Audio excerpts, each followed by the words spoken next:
Se alguém me perguntasse quais são os livros que eu imagino que Trump e seus assessores leram nos últimos anos e que ajudaram a embasar suas recentes decisões, eu me arriscaria a citar 3 deles.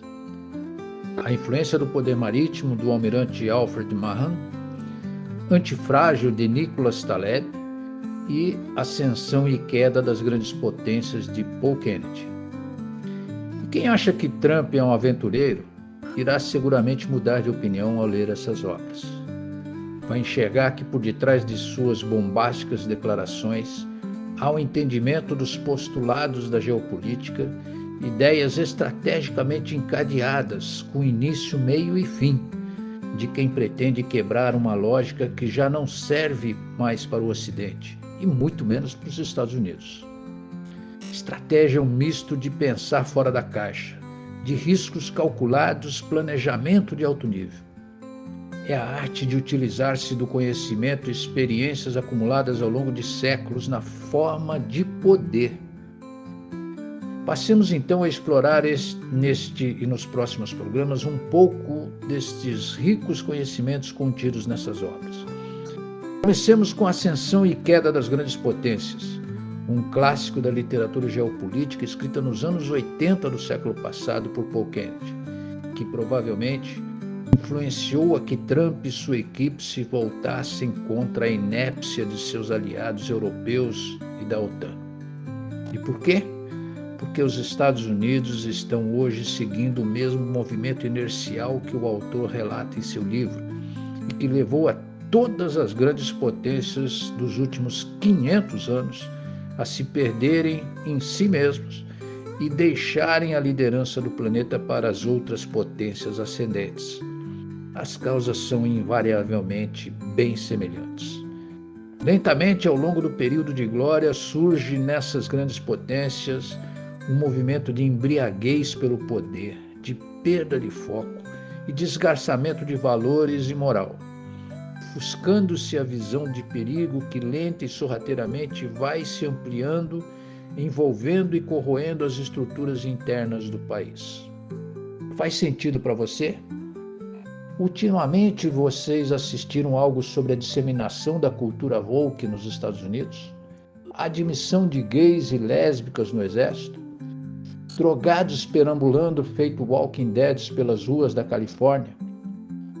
Que tal a reação de Trump e Elon Musk contra o fentanil advindo da China e sobre os cheques em branco emitidos pelo governo americano, cerca de 200 bilhões de dólares distribuídos para ONGs e outros apadrinhados progressistas como George Soros?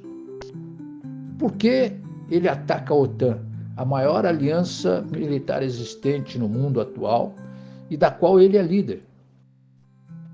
Paul Kennedy reforça com dados que a principal causa para a queda dos impérios como Portugal, Espanha, França, Grã-Bretanha e a União Soviética, além de mazelas como aquelas que eu acabei de expor, se deu pelo aumento excessivo de gastos militares em detrimento do desenvolvimento econômico, um fenômeno que ele denomina de Imperial Overstretch, ou seja, estressar a estrutura além do permitido.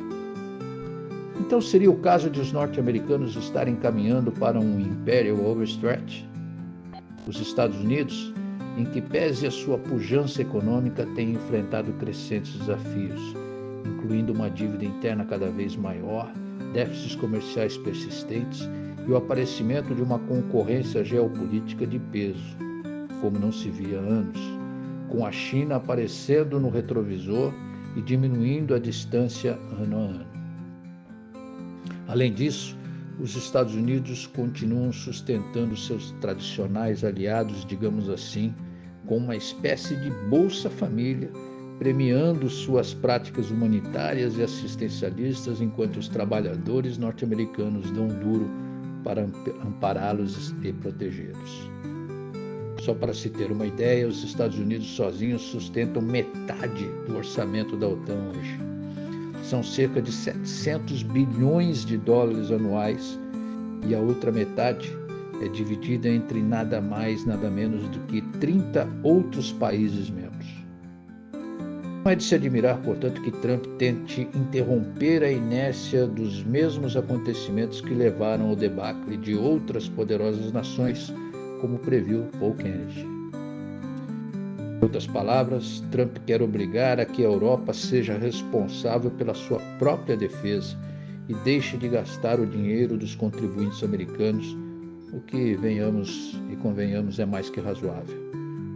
Mas se sua estratégia vai dar certo ou não vai depender do quanto de munição ele terá para gastar e em que alvos prioritariamente vai empregá-las.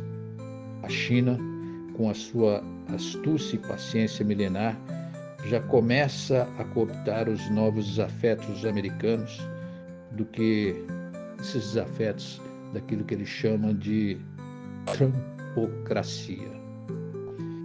Isso é um tema para os nossos próximos capítulos. Hoje é sexta-feira, 7 de março de 2025, e este é o TechCast de número 88. Até lá!